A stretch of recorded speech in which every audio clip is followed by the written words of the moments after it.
First off, if you're only interested in reading the manga, links are in the description. It is a conversation between Asuka and Mari set right before Q. Now, if you are still here, a quick history of the one-shot. It was released in Japan as a free bonus with 3.0 plus 1.01 tickets back in June. That is 3 months into the theatrical run of the movie. But what is more interesting is why it got released. I mean, it is more interesting not in the sense that I know why it got released, I can only speculate, but it depicts a conversation between Mari and Asuka that leans heavily towards the Asuka-Shinji pairing. So maybe it is an attempt to make up for the lackluster treatment of the relationship in 3+1, or as some have suggested, an attempt to do some damage control after the negative reaction to Asuka and Kensuke.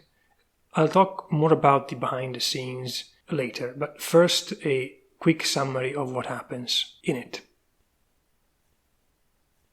The story takes place shortly before the mission in the opening of Q, with Asuka and Mari getting ready to recover Unit 1 in space. Asuka is waiting for the launch of Areva, where Mari decides to check on her in an attempt to get her to open up about her feelings for Shinji. She even wears her old school uniform to, as she puts it, make sure Shinji can recognize her, which I'm assuming is just an excuse to goad a jealous reaction out of Asuka. Whatever the case, Asuka, who is initially hopeless about Shinji even being alive, seems to be at least somewhat affected by Mari's words, and eventually decides to patch up her old plug suit and wear it just for this mission, as a reminder of the time spent with him and Misato 14 years prior. There may still be some hope of bringing him back. This manga is very committed to establishing a romantic atmosphere, from the more obvious Sleeping Beauty reference to the more obscure ones, like a reference to the Manyoshu, an old collection of Japanese poetry, some of it romantic, in the form of the poem Asuka is reciting, which is about the love between men and women. The book Mari is reading, You Too Can Write Sci-Fi, but not really, that contains in its introduction an anecdote about the Japanese phrase Mari tells Asuka, "The moon is beautiful, isn't it?" which is a more poetic, indirect way of confessing feelings of love. The song Mari sings in the final pages continues on with the lyrics, "That man of yours is no longer with us, so why are you looking for him? You are going without a clue." So it's interesting to note that, sure, some of these references are clear enough, but some of them, they kind of require you to do some research in order to be able to understand the, let's say, romantic subtext to the scene. And I mean, considering the way that things go between Asuka and Shinji in this movie, and I don't want to, be negative with this video, this particular one-shot is just strange. It is very strange. It doesn't contradict anything that happens in 3+1, but instead of, setting up or justifying the ending of the movie, it kind of seems to undermine it in a sense.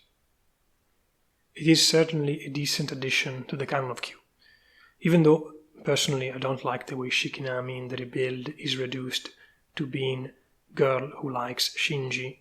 The way her feelings are conveyed in this manga is decent enough. There is a fitting amount of melancholy with a little bit of hope at the end.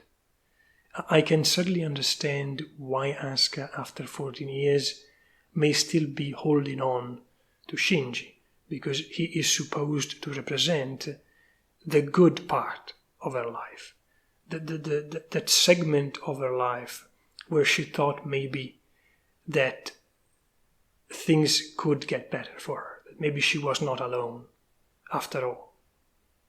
This is also Asuka and Mari's best interaction, as it is given appropriate time to breathe and develop. And if this was the standard for Asuka and Mari, we would be talking about quite a nice friendship.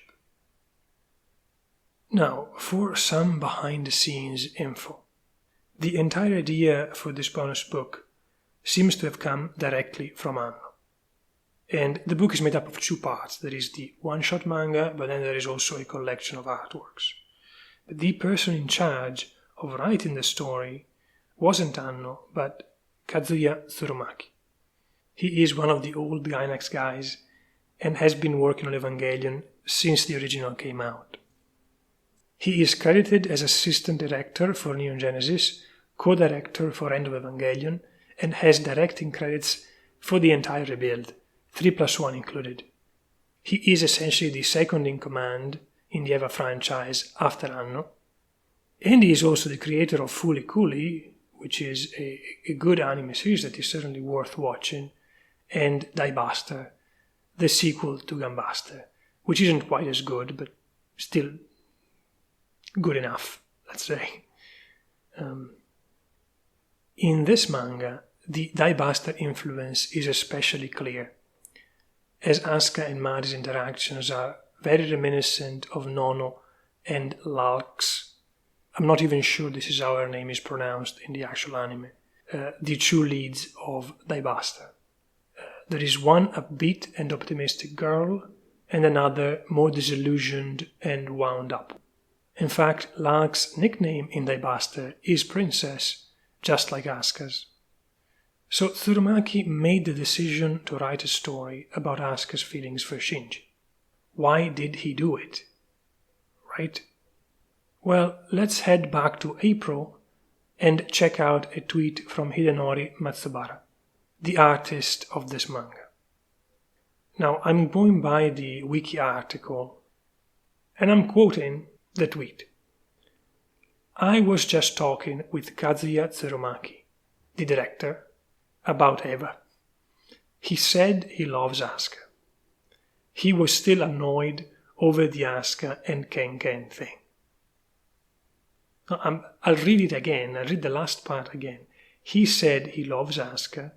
He was still annoyed over the Asuka and Kenken thing. Now, I found out about this as I was doing research for the video. Are you telling me that the director of the movie and second in command, so to speak, of Evangelion is a cucked Asuka Shinji shipper? Well, that probably explains why this manga exists. With a kiss it goes the future. Maybe kids don't need the masters. Just waiting for the little process. Oh yeah.